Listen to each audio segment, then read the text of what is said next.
পাকিস্তান ইস্যুতে সরকারের সিদ্ধান্তে সমর্থন দেবে কংগ্রেস। সর্বাত্মক যুদ্ধের আশঙ্কা, পাক প্রতিরক্ষা মন্ত্রীর হামলায় জড়িত থাকার প্রমাণ চাইলেন পররাষ্ট্রমন্ত্রী। শেখ হাসিনাকে শক্তিশালী করা ব্যক্তিরা এখনো কিভাবে বহাল তবিয়তে? প্রশ্ন রিজভির। হাসিনাকে ফেরত দেওয়া না পর্যন্ত ভারতের সঙ্গে ভালো সম্পর্ক হবে না, মন্তব্য সার্জিসের। দাবি পূরণ না হওয়া পর্যন্ত লড়াই চালাতে জামায়াত আমিরের আহ্বান।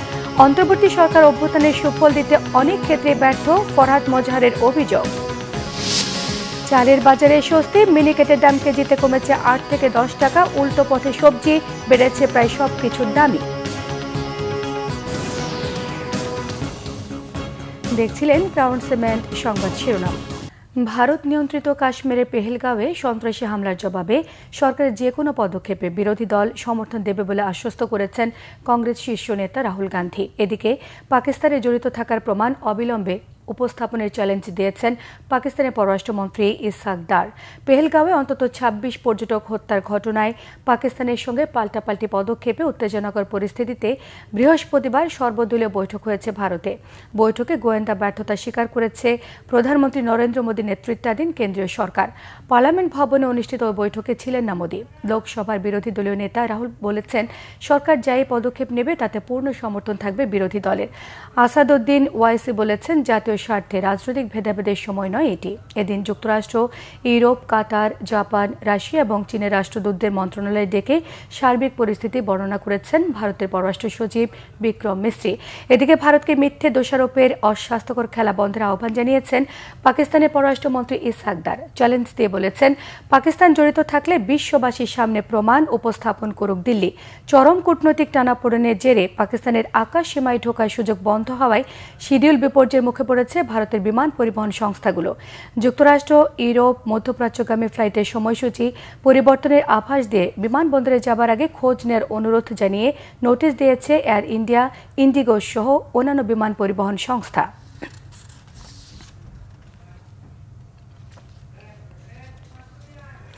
পেহেলগাঁওয়ে পর্যটক হত্যা ইস্যুকে কেন্দ্র করে পাকিস্তান এবং ভারতের মধ্যে শুরু হতে পারে সর্বাত্মক যুদ্ধ। ব্রিটিশ স্কাই নিউজকে দেয়া এক সাক্ষাৎকারে এমনই সতর্ক বার্তা দিয়েছেন পাকিস্তানের প্রতিরক্ষা মন্ত্রী খাজা আসিফ। প্রতিরক্ষা মন্ত্রী মনে করছেন, পারমাণবিক অস্ত্রধারী দুদেশের মধ্যে পূর্ণমাত্রায় সংঘাতের আশঙ্কা নিয়ে বিশ্বকে চিন্তিত হওয়া উচিত। ভারত হামলা শুরু করলে পাকিস্তান হামলার মধ্য দিয়েই তার জবাব দেবে বলে মন্তব্য করেছেন তিনি। এর আগে গেল মঙ্গলবার জম্মু ও কাশ্মীরের পেহেলগাঁওয়ে ওই হামলায় নিহত হন ২৬ জন পর্যটক। নিহতদের মধ্যে নেপালের একজন নাগরিক ছিলেন। এই ঘটনায় মোদী সরকার পাকিস্তানের দিকে আঙুল তুলেছেন। যদিও পাকিস্তান বিষয়টি মিথ্যে প্রচার বলে দাবি করেছে, এদিকে জাতিসংঘ মহাসচিব অ্যান্টনিও গুতেরেস পাকিস্তান এবং ভারতকে সংযত থাকার আহ্বান জানান। মূলত দুদেশের মধ্যে পাল্টাপাল্টি কূটনৈতিক পদক্ষেপের পরিপ্রেক্ষিতে জাতিসংঘ মহাসচিব এ আহ্বান জানিয়েছেন। ভ্যাটিকান সিটিতে পোপ ফ্রান্সিসের শেষকৃত্যে অংশ নিতে ইটালি রোম পৌঁছেছেন অন্তর্বর্তীকালীন সরকারের প্রধান উপদেষ্টা ড মোহাম্মদ ইউনূস। ইটালির স্থানীয় সময় দুপুর 2:15টায় রোমে পৌঁছান প্রধান উপদেষ্টা। বিমানবন্দরে প্রধান উপদেষ্টাকে স্বাগত জানান ভ্যাটিকান সিটির সেক্রেটারি অফ স্টেট লুকা মারেরেসি এবং ইটালি এবং ভ্যাটিকানে নিযুক্ত বাংলাদেশের রাষ্ট্রদূত। প্রধান উপদেষ্টা সেন্ট পিটার স্কোয়ারে গিয়ে পোপ ফ্রান্সিসের কফিনে শ্রদ্ধা জ্ঞাপন করবেন। শনিবার সকালে পোপ ফ্রান্সিসের শেষকৃত্য অনুষ্ঠানে অংশ নিতে আবারও সেন্ট পিটার স্কোয়ারে যাবেন প্রধান উপদেষ্টা। রবিবার সকালে লিওনার্দো দা ভিঞ্চি রোম ফিউমিচিনো বিমানবন্দর থেকে ড মোহাম্মদ ইউনূস বাংলাদেশের উদ্দেশ্যে রওনা হবেন এবং সোমবার সকালে দেশে ফিরে আসবেন বলে আশা করা হচ্ছে। বিএনপির সিনিয়র যুগ্ম মহাসচিব রুহুল কবির রিজভী আহমেদ বলেছেন, কিছুটা স্বস্তির মধ্যে চললেও ক্রান্তিকাল এখনো শেষ হয়নি। আবারও ফ্যাসিবাদের আওয়াজ পাওয়া যাচ্ছে।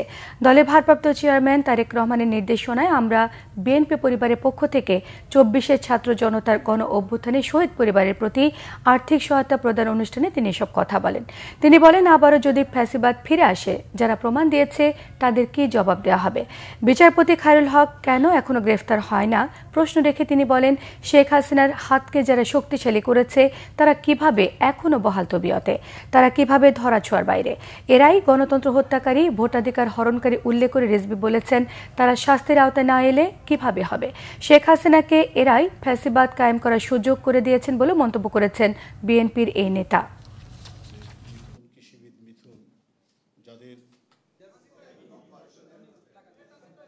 আমরা যে ক্রান্তিকাল এখনো শেষ হয়নি, মোটামুটি একটা স্বস্তির মধ্যে দিন যাপন করলেও এখনও কিন্তু ৬০ লক্ষ বিএনপির নেতাকর্মীর নামে যে মামলা, সেই মামলা থেকে কিন্তু সবাই অব্যাহতি পায়নি। এর মধ্যেই আমরা আবার ফ্যাসিবাদের কণ্ঠের আওয়াজ শুনতে পাই কখনো কখনো। এটা অত্যন্ত দুঃখজনকই শুধু নয়, বিপজ্জনকও বটে। কোনোভাবেই ফ্যাসিবাদের আওয়াজ যদি উঠে বাংলাদেশের এই মাটিতে, তাহলে আমরা জাহিদের আত্মার কাছে কি জবাব দেব, আহনাফের আত্মার কাছে কি জবাব দেব, ওসমান গনির আত্মার কাছে কি জবাব দেব, আবু সাইদের কাছে আমরা কি জবাব দেব? তার তুলে দেওয়া পতাকাটিকে শেখ হাসিনাকে ফেরত না দেওয়া পর্যন্ত ভারতের সঙ্গে বাংলাদেশের সম্পর্ক ভালো হবে না বলে মন্তব্য করেছেন জাতীয় নাগরিক পার্টির মুখ্য সংগঠক সার্জিস আলম। নির্বাচনের আগে আওয়ামী লীগের বিচার দৃশ্যমান করার জোর দাবি তোলা হয়েছে রাজধানীর বিভিন্ন সভা সমাবেশ থেকে। আরও জানাচ্ছেন মোবাশির আহমেদ। জুলাই গণহত্যা, পিলখানা হত্যা ও শাপলা চত্বর গণহত্যার বিচার ও আওয়ামী লীগের নিষিদ্ধের দাবিতে রাজধানীর শাহবাগ জাদুঘরের সামনে শহীদ সমাবেশের আয়োজন করে ইনকিলাব মঞ্চ। উপস্থিত ছিলেন জুলাই আন্দোলনে নিহতদের পরিবারের স্বজনেরা। এ সময় গণহত্যাকারী আওয়ামী লীগের বিচার দৃশ্যমান করার জোর দাবি তোলেন স্বজনেরা। আমরা দেখছি আওয়ামী পুনর্বাসনের একটি সফট রেস চলছে। আজকে রাস্তায় রাস্তায় আওয়ামী লীগের সন্ত্রাসীরা তারা মিছিল করছে। কেন এই ধরনের চিত্র আমরা আজকে দেখতে পাবো? সংস্কৃতির উপরে জেগে বসেছে এখনো সেই আওয়ামী দূষর হায়নার দম। সংস্কারের আমি মনে করি প্রথম মূল মন্ত্র হলো বিচার। যদি বিচার না করে এই সংস্কার নামে প্রহসন করে ক্ষমতা দীর্ঘায়ন করার দরকার নাই। আমার ছেলেরা যেভাবে হত্যা করছে, এইভাবে যেন স্বৈরাচার শেখ হাসিনারে এই বাংলার মাটিতে আইনা যেন ফাঁসি দেয়। আমার চাওয়া ফাঁসি, আর কিছু না। সমাবেশে যোগ দিয়ে জাতীয় নাগরিক পার্টির উত্তরাঞ্চলের মুখ্য সংগঠক সার্জিস আলম বলেন, দেশের শত্রু পলাতক শেখ হাসিনাকে ফেরত দিলেই ভারত বাংলাদেশ সুসম্পর্ক তৈরি হতে পারে। এতগুলো খুনের হুকুমকারী ওই খুনি হাসিনাকে আশ্রয় দিয়েছে। সেই হাসিনাকে এই বাংলাদেশে ফেরত দেওয়ার পূর্ব পর্যন্ত ভারতের সাথে বাংলাদেশের সম্পর্ক স্বাভাবিক হতে পারে না। এদিকে আওয়ামী লীগের নিষিদ্ধের দাবিতে রামপুরা ব্রিজে বিক্ষোভ সমাবেশ করেছে জাতীয় নাগরিক পার্টি এনসিপি। এই সমাবেশ থেকেই আওয়ামী লীগ নিষিদ্ধের দাবি তোলা হয়। ছাত্র জনতা রাস্তায় নেমে আসছে শুধুমাত্র মনের থেকে আওয়ামী লীগকে ব্যান করে দিতে।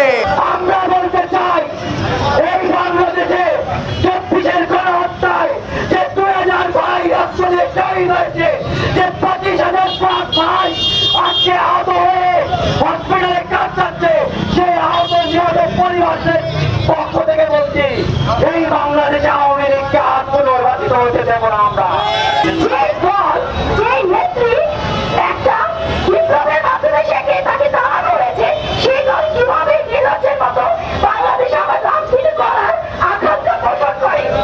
নির্বাচনের আগে আওয়ামী লীগের বিচার নিশ্চিত করার জোর দাবি তোলা হয় সমাবেশ থেকে।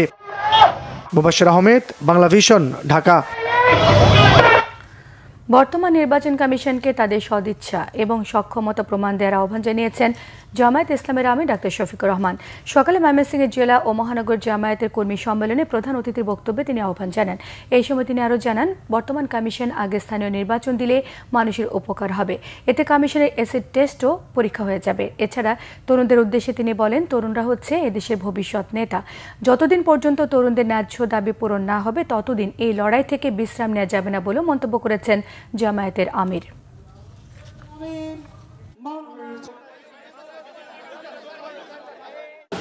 বর্তমান একটা নির্বাচন কমিশন হয়েছে, তারা বলেছেন ইতিহাসের সবচেয়ে ভালো নির্বাচন নাকি তারা উপহার দিবেন। আমরা তাদের একটু অ্যাসিড টেস্ট দেখতে চাই। স্থানীয় সরকার নির্বাচনটা দিন, আমরা দেখি আপনাদের সদিচ্ছা এবং সক্ষমতা কতটুকু। এটার প্রমাণ আপনারা পেশ করুন। যদি এতে জনগণ সন্তুষ্ট হয়, জনগণের পরবর্তী খেদমতের জন্য জনগণ আপনাদেরকে পূর্ণ সহযোগিতা দেবে। আর এখানে যদি কোনো কিছু ধরা পড়ে, তাইলে জনগণ আপনাদেরকে হলুদ নয় লাল কার্ড দেখাই দেবে। যে সকল বিষয়ে রাজনৈতিক দলগুলোর ঐকমত্য রয়েছে সেগুলো নির্বাহী আদেশে সংস্কার শুরু করতে অন্তর্বর্তী সরকারকে আহ্বান জানিয়েছেন বিপ্লবী ওয়ার্কার্স পার্টির সাধারণ সম্পাদক সাইফুল হক। সকালে রাজধানী ইঞ্জিনিয়ার্স ইনস্টিটিউশন সভাকক্ষে বিপ্লবী ওয়ার্কার্স পার্টি সাংগঠনিক সম্মেলনের প্রথম অধিবেশনে তিনি আহ্বান জানান। সাইফুল হক বলেন, ৮ মাস পার হয়ে গেলেও এখনও দৃশ্যমান সংস্কার শুরু হয়নি। প্রয়োজনে ট্রাইব্যুনাল প্রসিকিউশনের সংখ্যা বাড়িয়ে হলেও জুলাই আগস্ট গণহত্যার বিচার দ্রুত শুরু করার দাবি জানিয়েছেন তিনি।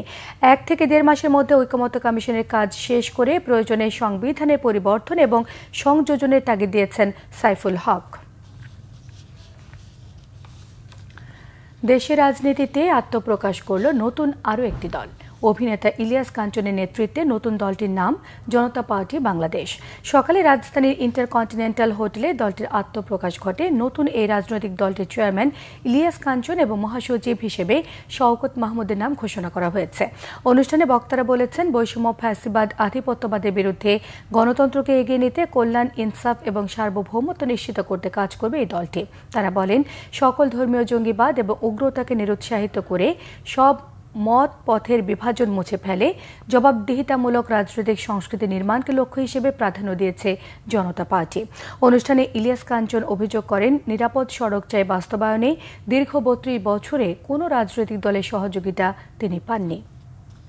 আমি নিরাপদ সড়ক চাইয়ের সঙ্গে যুক্ত থেকে যেভাবে সততার সঙ্গে এদেশের মানুষের জন্য কাজ করেছি, ঠিক তেমনিভাবে আমি এই রাজনৈতিক দলের সঙ্গে যুক্ত হয়ে আমি আপনাদের জন্যে, এ দেশের জন্যে সততার সঙ্গে আমি কাজ করতে চাই। অন্তর্বর্তী সরকার গণ অভ্যুত্থানের সুফল জনগণের কাছে পৌঁছে দিতে অনেক ক্ষেত্রেই ব্যর্থ হচ্ছে বলেছেন কবি, চিন্তক ফরহাদ মোজাহার। রাজধানীতে বিশুদ্ধ পানি নিশ্চিতের দাবিতে আয়োজিত এক সমাবেশে যে সরকার বোতলে পানি বেচে সেই সরকার জনগণকেও বেচতে পারে বলে তিনি মন্তব্য করেছেন। বিস্তারিত জানাচ্ছেন নাবিল জাহাঙ্গীর। দরিদ্র ও শ্রমজীবী মানুষের জন্য রাজধানীর মোড়ে মোড়ে বিনামূল্যে বিশুদ্ধ পানি সরবরাহের দাবিতে শুক্রবার জাতীয় প্রেসক্লাবের সামনে সমাবেশ করে ভাব বৈঠকি, জুলাই কমিউনিটি অ্যালায়েন্স মিরপুর ও গণ অভ্যুত্থান সুরক্ষা মঞ্চ নামের 3টি সংগঠন। অন্তর্বর্তী সরকারের কাছে বিনামূল্যে নিরাপদ পানি নিশ্চিতের দাবি তুলে ধরেন বক্তারা। মধ্যবিত্তের মতো গুছায় কথা বলতে পারে না, দাবি তুলতে পারে না, বা তাদের কথার কণ্ঠস্বর আমরা টেলিভিশনে শুনি না, আমরা পত্রিকায় শুনি না, তাদের পক্ষ হয়ে আমরা কথা বলতেছি। এই ঢাকা শহরে পানিগুলো খুব দূষিত, এই ড্রামের পানি 4 দোকানে থাকে। আমরা এই জন্য আমার কাছে একটাই দাবি, আমরা সরকারের কাছ একটু ভালো পানি আমরা চাই। কুয়াশা থেকে যে পানিটা আসে, আমার যতদূর জানা মতে বুড়িগঙ্গা বা শীতলক্ষার পানিকেই করে, তাহলে সেটা কিন্তু তারা বিশুদ্ধ বা নিরাপদ করার জন্য কতটুকু ভূমিকা রাখছে প্রশ্ন। এ সময় পানি কমিশন গঠনের দাবি করে ফরহাদ মোজাহার বলেন, পানি সমষ্টিগত সম্পদ, কোনো কোম্পানির হাতে এই সম্পদ সরকার তুলে দিতে পারে না। যে সরকার পানির উপর জীবের অধিকার, নাগরিকদের অধিকার রক্ষা করতে পারে এবং এরকম পানি বেচে এই সরকার যে কোনো সময় তার মানুষদের জনগণের আকাঙ্ক্ষা পূরণে অন্তর্বর্তী সরকার অনেক ক্ষেত্রে ব্যর্থ হয়েছে বলে এ সময় সমালোচনা করেন তিনি। গণ অভ্যুত্থানের পরে যে সরকার ক্ষমতায় এসেছে, গণ অভ্যুত্থানের তার যেই পূর্ণ ক্ষমতা সম্পন্ন একটি সরকার দরকার ছিল, সেটা আমরা পাইনি। না পারার ফলে আমরা অনেক কিছু নীতি নির্ধারণের ক্ষেত্রে এবং জনগণকে গণ অভ্যুত্থানের সুফল পৌঁছে দেবার ক্ষেত্রে অনেক ক্ষেত্রে ব্যর্থ হয়েছি। বিনামূল্যে সুপেয় পানি নিশ্চিত না হলে জনগণকে সাথে নিয়ে বিক্ষোভ মিছিলের হুঁশিয়ারি দেন বক্তারা। Nabil Jahangir, Bangla vision, Dhaka. Prime Asia বিশ্ববিদ্যালয়ের ছাত্র জাহিদুল ইসলাম পারভেজ হত্যা মামলার প্রধান আসামি মেহেরাজ ইসলামের 5 দিনের রিমান্ড মঞ্জুর করেছেন আদালত। শুক্রবার ঢাকার মেট্রোপলিটন ম্যাজিস্ট্রেট মেহেরা মাহবুবের আদালত রিমান্ডের আদেশ দেন। মেহেরাজকে আদালতে তুলে 10 দিনের রিমান্ড চান মামলার তদন্ত কর্মকর্তা বনানী থানার পরিদর্শক AK মঈনুদ্দিন। মেহেরাজের পক্ষে তার আইনজীবী MA মালিক তালুকদার রিমান্ড বাতিল চেয়ে জামিন আবেদন করেন। শুনানি শেষে বিচারক তার জামিন আবেদন নাকচ করে 5 দিনের রিমান্ড মঞ্জুর করেন। গত বুধবার রাতে গাইবান্ধায় গ্রেফতার হয় মেহেরাজ ইসলাম। এর আগে এ মামলায় মাহাতির হাসান এবং আল কামাল শেখ আদালতে দোষ স্বীকার করে জবানবন্দি দেন। আলভি হোসেন জুনায়েদ, আল আমিন সানি, বৈষম্য বিরোধী ছাত্র আন্দোলনের বনানী থানার যুগ্ম সদস্য সচিব হৃদয় মিয়াজি আছেন রিমান্ডে। গত 19 এপ্রিল বিকেলে ছুরিকাঘাতে খুন হন প্রাইম এশিয়া বিশ্ববিদ্যালয়ের টেক্সটাইল ইঞ্জিনিয়ারিং বিভাগের শিক্ষার্থী পারভেজ। স্বস্তি ফিরেছে চালের বাজারে। কেজিতে 8 থেকে 10 টাকা কমেছে মিনিকেটের দাম। বৈশাখে নতুন চাল বাজারে আসায় দাম আরও কমার সম্ভাবনা আছে বলে জানান বিক্রেতারা। পেঁয়াজের দাম বেড়েছে কেজি প্রতি 10 টাকা। 2-1টি সবজি ছাড়া বেশিরভাগ সবজির দামই আছে স্বস্তি। বেড়েছে মাছের দাম। সব ধরনের মুরগির দাম কমেছে কেজিতে 30 টাকা করে। আরও জানাচ্ছেন মামুন আবদুল্লাহ। চালের সরবরাহ ঠিক থাকার পরও গেল কয়েক মাস ধরেই টালমাটাল ছিল দাম। 70 টাকা কেজি মিনিকেট চালের দাম গিয়ে ঠেকে 90 টাকায়। তবে এবার স্বস্তি দিয়ে কমতে শুরু করেছে এই নিত্যপণ্যটির দাম। 88 থেকে 90 টাকা কেজি দরের মিনিকেট বিক্রি হচ্ছে 78 থেকে 80 টাকায়। দাম আরও কমার সম্ভাবনা আছে বলে জানালেন বিক্রেতারা। মিনিকেট 1 নম্বর যেটা ছিল 88-86 টাকা হোলসেল রেট, এখন বর্তমানে 82 টাকা হইতে 84 টাকা রেট। দাম বেশি বাড়তেছে প্রায় একদম 88 থেকে 90 টাকা হয়ে গেছিল। এখন সেখান থেকে দেখা যায় এখন 80-82 টাকায় নিচে চলে এসছে। আরও মৌসুম তো এখন উঠতেছে, পুরোটা উঠলে দেখা যায় আপনার ওটা আরও কমবে। সবজির বাজারে কিছু পণ্যের দামে স্বস্তি থাকলেও বেগুনের দাম বেড়েছে বলে জানান ক্রেতারা। বেশিরভাগ সবজি 40 থেকে 50 টাকায় পাওয়া গেলেও বেগুন বিক্রি হচ্ছে 100 টাকায়। তবে পেঁয়াজ কেজিতে 10 টাকা বেড়ে বিক্রি হচ্ছে 55 থেকে 60 টাকায়। বর্তমানে ঝিঙ্গা চিচিকাগুলো 70 থেকে 80 টাকা কেজি, ভালো মানের গুলো তাতে 70-80। বেগুন বাজারে বেগুন ছিল না বাজারও, তাতে বেগুনের দাম আজকে একটু বেশি। বেগুন বর্তমানে আজকে 100 টাকা কেজি। গত সপ্তাহে পেঁয়াজ আসলো 40-45, আর এই সপ্তাহে বেচতে আছে 50-55 টাকা কেজি। পেঁয়াজ পর্যাপ্ত হয়েছে, পেঁয়াজ হয়েছে। আপনার গিয়ে পেঁয়াজ মহাজনরা গুদামজাত করে রেখে দিতেছে, মার্কেটে ছাড়তেছে না, যার কারণে পেঁয়াজের দামটা আবার বাইরে গেছে। পেঁয়াজের দাম এখনো স্বাচ্ছন্দ্য আছে, মানে এই পর্যন্ত না থাকলে আবার কিছু পাবে না। এটা দরকার আছে, আবার এর চেয়ে বেশি গেলে আবার কিছুটা সমস্যা। মাছের বাজারে কিছু মাছের দাম কেজিতে 50 টাকা পর্যন্ত বেড়েছে। বরাবরের মতোই সরবরাহ কমার অজুহাত বিক্রেতাদের, তবে তা মানতে নারাজ ক্রেতারা। আমদানি কম থাকায় প্রত্যেক মাছের কেজিতে 20-30-40 টাকা বাড়ছে। কারণ এই যেমন চেওয়া মাছ অন্যদিন কেজি বিক্রি করে 800, আজকে 850 টাকা। সাপ্লাই তো আছে, মাছ তো বাজারে দেখা যাচ্ছে আছে, কিন্তু দাম কেন বেশি সেটা তো আমরা বুঝতেছি না। এমন না যে মাছ নাই। মুরগির দাম আরও কমেছে। কেজিতে 20 টাকা কমে ব্রয়লার 160 টাকা এবং সোনালী মুরগি বিক্রি হচ্ছে 260 টাকায়। মামুন আবদুল্লাহ, বাংলা ভিশন, ঢাকা। 3 মের মধ্যে নারী বিষয়ক সংস্কার কমিশনের দেয়া প্রস্তাব বাতিল করা না হলে সোহরাওয়ার্দী উদ্যানে সমাবেশ এবং নতুন কর্মসূচি ঘোষণা করা হবে বলে জানিয়েছেন হেফাজতে ইসলামের যুগ্ম মহাসচিব মাওলানা মামুনুল হক।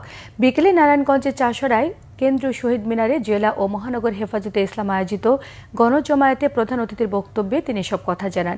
নারী বিষয়ক সংস্কার কমিশনের প্রস্তাব প্রত্যাহার করে এই কমিশন বাতিল সহ এর সদস্যদের বিরুদ্ধে আইনি ব্যবস্থা নেওয়ার দাবি জানিয়েছেন তিনি আরও বলেন, নারী বিষয়ক সংস্কার কমিশনের দেয়া বিতর্কিত প্রস্তাব নিয়ে অন্তর্বর্তী সরকার যদি ইসলাম ও কুরআন বিরোধী অবস্থান নেয় তাহলে এই সরকারের সঙ্গে শেখ হাসিনার চেয়ে ভিন্ন কোনো আচরণ করবে না হেফাজতে ইসলাম। ধানমন্ডিতে 700 জন মশক এবং পরিচ্ছন্নতা কর্মী নিয়ে বিশেষ পরিচ্ছন্নতা এবং মশক নিধন অভিযান শুরু করল ঢাকা দক্ষিণ সিটি কর্পোরেশন। এই উপলক্ষে রবীন্দ্র সরোবর থেকে একটি র্যালি বের করা হয়। ধানমন্ডি আবাসিক এলাকার বিভিন্ন রোড ঘুরে শেষ হয় র্যালিটি। Dhanmondi society, red crescent, DSCC সহ সরকারের বিভিন্ন পর্যায়ের কর্মকর্তারা র্যালিতে অংশ নেন।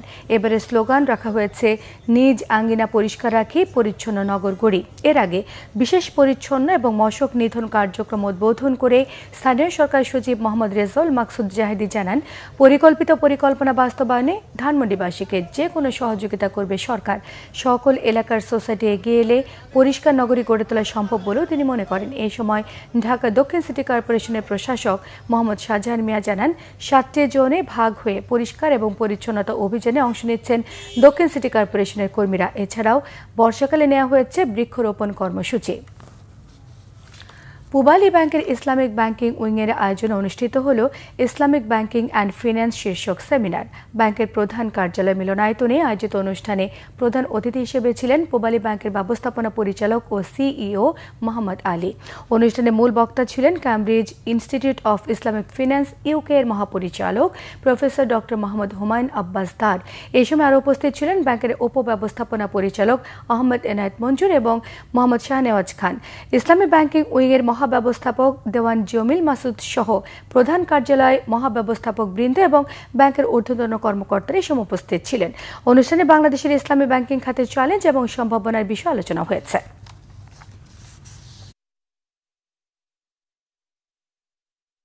তামিমের চাপে স্থগিত হল তাওহিদ হৃদয়ের শাস্তি।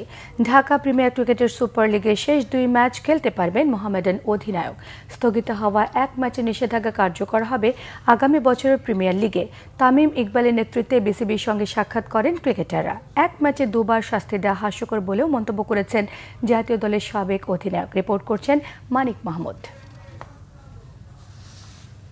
ডিপিএল সূচিতে বিরতি, ছুটির দিন শুক্রবার, তারপরও উত্তপ্ত অবস্থা বিসিবিতে। ঢাকা প্রিমিয়ার লিগে মোহামেডানের অধিনায়ক তাওহিদ হৃদয়ের শাস্তি ইস্যুতে একত্রিত ক্রিকেটাররা। নেতৃত্বে বড় ভাই তামিম ইকবাল হার্ট অ্যাটাকের পর চিকিৎসা শেষে এর আগেও মাঠে এসেছেন তামিম। ক্রিকেটে ফিরতে এখন অনেকটা সময় বাকি, তবে মাঠের বাইরে নেতৃত্বে আবারও সরব দেশের ওপেনার। ডিপিএলে আম্পায়ার শরফুদ্দুল্লাহ ইবনে শহীদ সৈকতের সাথে তর্কে জড়িয়ে শাস্তি পেয়েছিলেন তাওহিদ হৃদয়, কিন্তু বাইলজ পরিবর্তন করে শাস্তি কমানোর পর তোপের মুখে পড়ে আগের সিদ্ধান্তে ফিরে যায় বিসিবি। সভাপতি ও পরিচালকদের সাথে 6 ঘন্টার ম্যারাথন বৈঠক তামিম, হৃদয়, সোহানদের। তখন তৌহিদ হৃদয় একটা ম্যাচ সাসপেন্ড ছিল, না খেলে তারপরে সে 2টা ম্যাচ খেললো। সো বেসিকলি ওর যে পানিশমেন্টটা ছিল সে কিন্তু অলরেডি সার্ভ করে নিয়েছে। এখন 2টা ম্যাচ খেলার পর কালকে শুনলাম যে তাকে আবার সাসপেন্ড করছে। এটা কোন রুলে, কোন দিকে, কিভাবে করছে এটা আমার কাছে জানা নাই। সো এই জিনিস নিয়ে আমরা খুব ওয়ারিড ছিলাম। এটা actually it was very funny. এটা কোনোভাবেই সাসপেন্ড হতে পারে না, কাউকে এটার কোনো অধিকার নাই। আপনি ওই 2টা ছেলেকে নিয়ে যায় মিডিয়ার সামনে, তাকে দিয়ে অ্যাক্টিং করাবেন। এটা ওয়ার্ল্ডে কোনো অ্যান্টি কারাপশন বা কোনো জায়গায় এই নিয়ম নাই। আপনি ওই 2টা ছেলেকে বেজ্জত করবেন মিডিয়ার সামনে, সেম জিনিসটা অ্যাক্টিং করায়। So this are an insult towards cricketers. এই জিনিস নিয়ে আমরা এক ফোটাও হ্যাপি ছিলাম না। সেম জিনিস বিপিএলেও একটা ঘটনা ঘটেছে, 10 জনের নাম লিক হয়েছে বিসিবির ভিতর থেকে, 10 জনের ছবি দিছে বিভিন্ন মিডিয়াতে। এবার লেগে ম্যাচ পাতানোর অভিযোগ উঠেছে। শাইনপুকুর গুলশান ম্যাচ নাড়িয়ে দিয়েছিল ঢাকা লিগ। এই নিয়ে আবার নাটক করেছে বিসিবি। পাতানো ম্যাচে প্রমাণ পেতে প্রহসন করায় নাখোশ তামিম। এভাবে করে নামগুলা লিক করে দেওয়া publicly, it is again insult towards cricketers. ওনাদেরকে আমরা সুন্দর করে এক্সপ্লেন করেছি যে আমরা কি ফিল করি, তারপরে ওনারা ওনাদের মতো সিদ্ধান্ত দিবেন। এটা হলো তৌহিদ হৃদয় ওয়াজ ওয়ান পার্ট, আদার 2টা পার্ট আমি আই হোপ আপনাদেরকে খুব ভালোভাবে এক্সপ্লেন করছি। কেউ যদি কারাপ্ট থাকে, কেউ যদি কারাপশনের সাথে জড়িত থাকে, আমরা সবাই চাই তার শাস্তি হোক, but there is always a ways. আপনি তাদেরকে পাবলিকলি হিউমিলেট করতে পারেন না, that is not right. Thank you. বোর্ডের সাথে তামিমের সাক্ষাতের পরই পাল্টে গেছে তাওহিদ হৃদয়ের শাস্তি নিয়ে সিসিটিভির সিদ্ধান্ত। ক্রিকেটার ও ক্লাবের চাপে হৃদয়ের শাস্তি স্থগিত করে নিজেদের দুর্বলতা আবারও প্রকাশ করল বিসিবি, মনে করেন ক্রিকেট সংশ্লিষ্টরা। মানিক মাহমুদ, বাংলা ভিশন, ঢাকা। চট্টগ্রামের ঐতিহ্যবাহী আব্দুল জব্বারে বলি খেলার 116তম আসরে কুমিল্লা রাশেদ আলী বলিকে হারিয়ে টানা দ্বিতীয়বারের মতো চ্যাম্পিয়ন হলেন একই জেলার বাঘা শরীফ আলী। বলি খেলা দেখতে দুপুর থেকে নগরী লালদিঘি মাঠ ভরে যায় বিভিন্ন বয়সী মানুষে। বলি খেলাকে কেন্দ্র করে বৃহস্পতিবার থেকে লালদিঘি এলাকার কয়েক কিলোমিটার এলাকা জুড়ে বসেছে 3 দিনব্যাপী বৈশাখী মেলাও। চট্টগ্রাম থেকে আরও জানাচ্ছেন শাহেদা পিয়া। বলি বা কুস্তিগিরের লড়াই দেখতে লোকে লোকারণ্য চট্টগ্রামের লালদিঘি ময়দান। শুক্রবার বিকেলে বলি খেলার উদ্বোধন করেন সিএমপি কমিশনার হাসিব আজিজ। 116 বছর আগে 1990 সালের 12ই বৈশাখ চট্টগ্রাম শহরের বিশিষ্ট ব্যবসায়ী আব্দুল জব্বার সওদাগর ব্রিটিশ বিরোধী আন্দোলনে এই অঞ্চলের যুবকদের শারীরিকভাবে প্রস্তুত করতে চট্টগ্রামের লালদিঘি ময়দানে শুরু করেন বলি বা কুস্তি খেলার। এরই ধারাবাহিকতায় সেই থেকে প্রতি বছর 12ই বৈশাখ অনুষ্ঠিত হয়ে আসছে জব্বারের বলি খেলা। 116তম আসরে অংশ নেন 80 জন বলি। কুমিল্লার রাশেদ বলিকে হারিয়ে এবারও টানা দ্বিতীয়বারের মতো চ্যাম্পিয়ন হয়েছে একই জেলার বাঘা শরীফ বলি।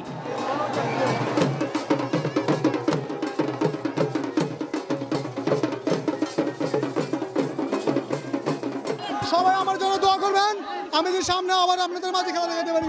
এই বলি খেলাকে ওয়ার্ল্ড হেরিটেজে অংশ নাম আবেদন করেছি 4-5 বছর আগে, কিন্তু আমরা সরকার থেকে কোনো সাড়া পাই নাই। শত বছরের ঐতিহ্যের এই আয়োজন কেবলই শক্তিমত্তার প্রদর্শন নয়, বলি খেলাকে ঘিরে বসে বৈশাখী মেলা। সেখানে বাহারি সব পণ্য নিয়ে হাজির দেশের নানা জেলার কয়েকশো ক্ষুদ্র ব্যবসায়ী। আমরা রাজশাহী থেকে আসছি, আমরা প্রতি বছর এই মেলাটার জন্য অপেক্ষা করি। এই জব্বর আলী বলি খেলা মেলায় আমাদের ভালো ব্যবসা হয়। আমি আসছি এখানে ব্যবসা করতে, ঝাড়ুর ব্যবসা। আমাদের মোল্লা কুটির শিল্পর মালামাল বিক্রি করি, যেমন শলার ঝাড়ু, ফুলের ঝাড়ু, এখানে বিভিন্ন ধরনের ঝাড়ু আছে, এগুলো বিক্রি করতে আসছি। হাঁড়ি পাতিল থেকে শুরু করে শীতল পাটি, পাখা, ঝাড়ু, মাটির তৈরি তৈজসপত্র, আসবাবপত্র সবই এ মেলায় পাওয়া যায়। সারা বছর চট্টগ্রাম সহ এর আশপাশের বিভিন্ন উপজেলার বাসিন্দারা অপেক্ষায় থাকেন এ মেলার। বছর একবারে হয় জব্বারের বলি খেলা, ঐতিহ্যবাহী জব্বারের বলি খেলা। এখানে আসলে আমরা হয়তো অনেক কিছু পাই যা সারা বছর শহরে পাওয়া যায় না।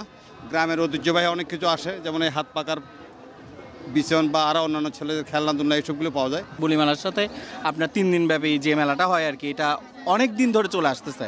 এখানে আমাদের নিত্য প্রয়োজনীয় বছরে সারা বছরে অনেক কিছুই আমরা টুকটাক এখানে পাই। প্রত্যেক বছর আসি এখানে, এবারও আসছি প্রত্যেক বছরের মতো। বাংলা সংস্কৃতির একটা অংশ এটা, আজকে 100 বছরের পুরনো এই মেলা। বলি খেলা শেষে বিজয়ী বলির হাতে পুরস্কার তুলে দেন চট্টগ্রাম সিটি কর্পোরেশনের মেয়র ডাক্তার শাহাদাত হোসেন ও স্পন্সর প্রতিষ্ঠান গ্রামীণ ফোনের কর্মকর্তারা। শাহিদা পিয়া, বাংলা ভিশন, চট্টগ্রাম। এই ছিল এখনকার মতো। পরের সংবাদ রাত 10:30টায়। 9টায় রয়েছে নিউজ 20 দেখার আমন্ত্রণ রইল। এছাড়া বাংলা ভিশন সংবাদ ও সংবাদ সংশ্লিষ্ট অনুষ্ঠান দেখতে ভিজিট করুন www.bbnews24.com, facebook.com/banglavishnnews, সাবস্ক্রাইব করুন youtube.com/banglavishnnews। সঙ্গে থাকায় সবাইকে ধন্যবাদ।